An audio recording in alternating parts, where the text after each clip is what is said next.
Jealousy is the death of success. It's the death of finding your own path, your own success.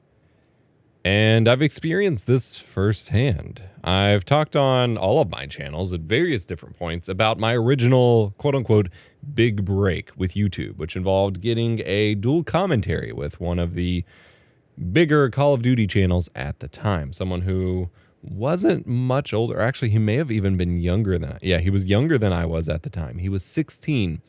And something I learned about him as a monetized content creator, YouTuber, it was brand new at the time, as someone who was in the Machinima Partner Program, which was like the dream thing to be in, the cool kids club of early YouTube for gaming. I was just generally jealous of his success. He'd been doing something that I had been doing for longer. He'd been doing, in my opinion, this was actually very poorly informed, but in my opinion, he was doing a worse job at it.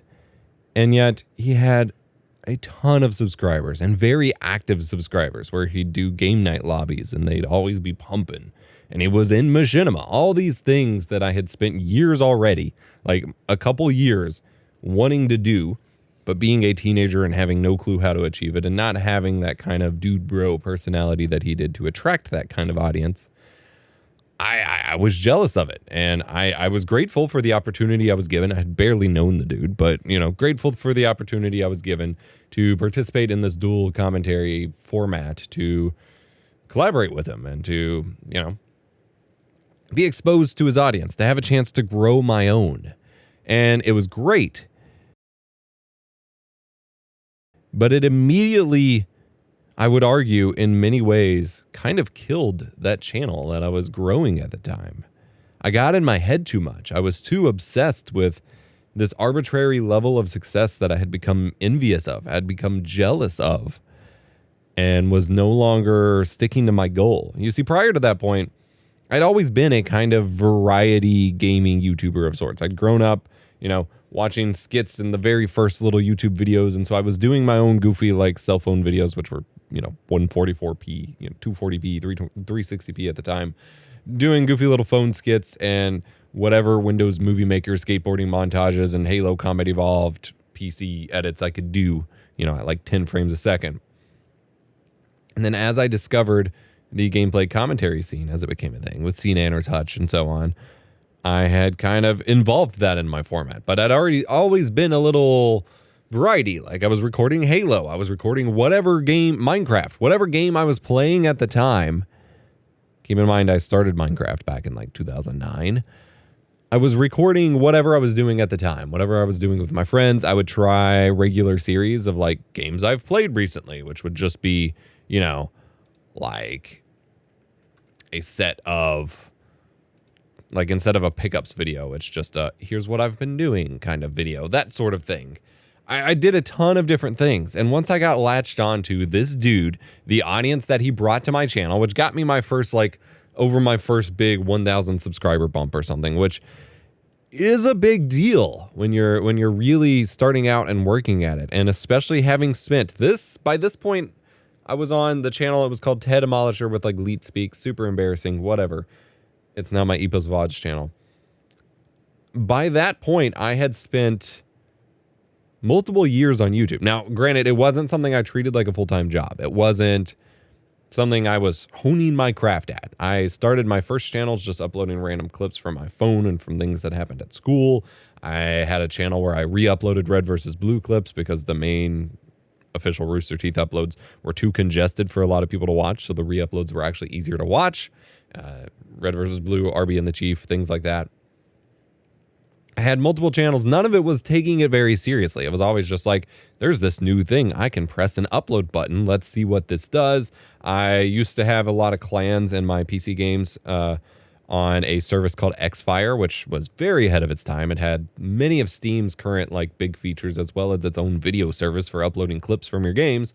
And none of the people I knew how to upload clips from their games. And so I would spend that time whenever I would hang out at my mom's office. My mom worked at a local college, and I would hang out there after school. I would target over from the school there and hang out with some really fast internet and spend that time uploading my clan's clips from Xfire to YouTube. And one of the first clips that got me like 100,000 views or something was just called COD 4 Funny No Gun Kill.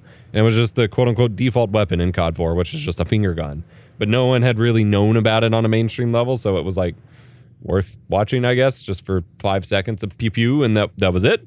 But it was one of those X-Fire re-uploads. So anyway, all that to say, I had already spent years on this platform doing things. So it felt like my hard work was paying off, but I felt like I was trapped in a box. And we can talk about all of my feelings with being trapped in a box and niching out and all of that freaked me the hell out in a whole separate video, because I'm totally down to do that because I have so many issues with it. But I was latched on to trying to replicate what I thought was important from this guy's success. So that meant things like becoming a Call of Duty channel, or if I couldn't become a Call of Duty channel, becoming a YouTube a Halo channel, doing purely the COD gameplay commentary, which is a format I loved and held dear, but you know, trying to go completely all in on that, regardless of the fact that I had always been a little more varied in my content, and trying to make montages when I did not have the capacity as a high school and by that point freshman college student going full ham on college courses, and you know, had my parents that always restricted whatever time I could do stuff on growing up, whatever. I did not have the capacity to just know life games the same way kids like this dude did, who spent all day at home just grinding these games and making their YouTube videos. I never got the kinds of clips that they were collecting, but I was so set with this tunnel vision because of my jealousy that I needed to replicate what this guy did and follow that path so that I could have his exact success. And specifically something as I got into college after I'd been talking to him for a little bit that really stuck out for me. If you're clicking in the background, I'm sorry. It is currently 1 a.m. My kid's going to wake up at the crack of dawn tomorrow, and I'm going to be exhausted, but I have to tell a video to render, and I just wanted to get these thoughts off my chest. I was so latched on to this dude's success, replicating it and stuff, and having gone into college and just teetering with the idea of working and needing to buy stuff with my own money, something I latched onto was that he had disclosed to me that he was making $2,000 a month from YouTube. Now, this was very early on when ad revenue was incredible, and Machinima specifically had some very overpaying contracts for their creators. But that was just like incredible. Now, for a lot of people, that's not a lot of money, but he was 16. So for a 16-year-old, that's insane. And that number got so drilled into my head because I did the math over and over. And $2,000 a month was enough to have my own apartment, pay for my own food, and live the life of a YouTuber. And in fact, it was around that income level that years later at this, 4 or so years later, I would wind up moving out into my own apartment to do that very thing. I was so attached to this number for my whole freshman year of college that I held on to it for an embarrassing amount of time. It was for that entire year, way more than I would have ever admitted. But to the extent that when I was doing my I had an internship for my freshman, sophomore, and maybe junior year of college, where I was working at a radio station, helping them do their first live streams with C910 webcams and all this stuff. We'd go to football games and stuff. I kept latching onto the idea of how many new sponsors do I need to bring into this radio show to get me a $2,000 a month revenue? I was so obsessed with this number, even though it was so completely unrealistic for where I was, and also not even relevant to what I was doing or my path at the time.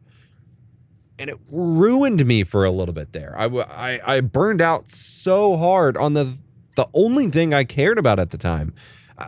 Again, we can talk about this in separate videos, but I went to college. I went to a specific university because I got into their engineering program, and I was going to go do computer science and engineering and be a programmer.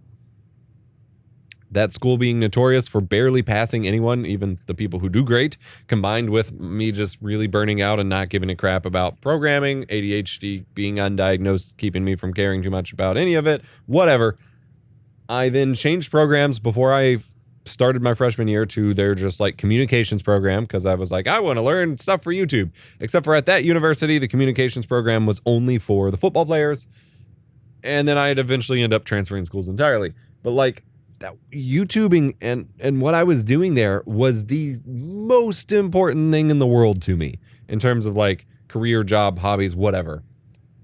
And I got so burnt out and like twisted on it because of my jealousy of this guy. And I got so self-conscious because as soon as all those subscribers came up, I was like, well, I love COD 4 and World at War, and I can sometimes tolerate Modern Warfare 2. Well, let's do it. I'm just going to do a whole bunch of videos. And I swear, I haven't looked back, but it was probably not a month or two. Because the commentary happened like right after, the collab happened like right after I graduated high school.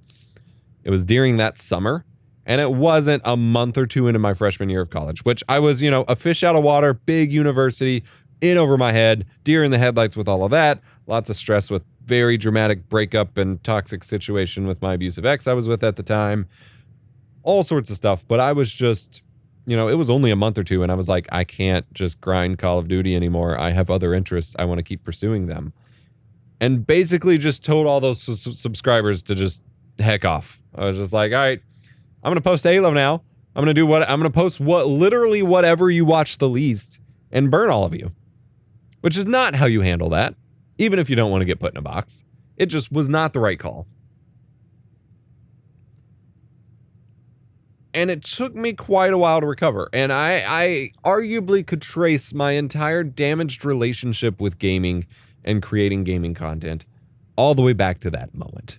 All because of a little bit of jealousy, because someone who I felt did not work as hard as me, at least on the production side, and did not have the same years under their belt that I did grinding at this thing, and therefore I guess did not deserve it as much, even though they did. They were a way better entertainer. They had so much more going on for them, and they spent way more time in the game working. But I felt, you know, they didn't deserve it. I deserved it more. Got jealous and completely twisted the path that I was on. Jealousy was the death of my own path and the success that the dude I was jealous of handed me.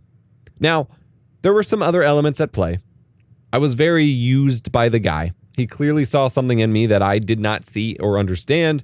And in a way, as much as you could argue, even though I was introduced to this dude by other people and was just like, hey, you should talk to this guy. And then the collab was set up. I never pined for this kind of thing. I had no idea what was happening. It all happened really fast. But like, he very quickly kind of latched on to me in a way where he was constantly asking for my feedback on things, trying to get me to help him with his videos, trying to bounce ideas off of me. And Skype does not save messages anymore, so I have no way to recover this. But he even sent me, I remember I was sitting in like the courtyard at my university eating some lunch, and I always had my laptop with me because I was obsessed with my YouTube channel and I was always working on it. And he messaged me while I was sitting there eating his lunch. He was about to go to bed, and he gave this whole heartfelt message about how he felt, which feels really surreal and ironic to say in this context, but he felt my commentaries, my videos had so much more heart to them. They had so much more meaning. I was saying more meaningful things and making things that mattered more. And he really wanted my help trying to do that with his content instead of just making like, everyone runs riot shields for a match. And that's the whole video, which was really touching. I really came around on that. I was like, all right, honestly, that was the moment that could have lifted my spirits and could have really altered the way I looked at that whole situation that was incredibly toxic from my end. And I was all in. I was ready to help him. I was ready to work for free, do whatever this dude needed, both to provide a value, which at the time I did not know was important to me in my career. 10 years now as a tech educator, I get it. But at the time, you know, I didn't know how important that was to me. It felt really important. I wanted to do it. And he was silent for over a month. I kept pinging every once in a while. I tried not to think about it too much. I was busy with school anyway, and like I said, the breakup, all that kind of stuff. And I finally heard back from him. And he told me he did not need my help anymore because he made Machinima director, so none of this stuff mattered. Effectively, he just kind of said that my value to him was gone because he achieved some sort of title that he no longer needed to work harder for, I guess. I don't know. And that was the last time that person ever spoke to me. And that stunk. That really shifted as I think I was going into like Christmas time of that year. This would have been 2011. That really messed with me. And it was about that point that I wound up, it was only a few months later in February of the next year that I would end up completely rebranding, launching a new channel, and over time completely overhauling the way that I did videos. And I effectively spiraled out of that because of that interaction. It effectively ruined gameplay commentaries for me as my main medium. And I would always go back to it. And this series is a testament to the fact that it has never left me. But all of that was rooted in that jealousy that I just could not let go of. This has been way longer than I planned for videos to be on the subject. Like I said, it's super late. I am rambling. Suddenly the idea of this got in my head as I'm watching old videos, and I wanted to get it off my chest. I wanted to share my experience on how a rare experience. I'm not typically a jealous person, but a rare experience where I experienced severe jealousy, and it absolutely ruined my path and my own sense of success. I hope you learned something from this. I hope it was remotely helpful. I have no idea. I'm going to save this so I can export my video and go shower and sleep. We've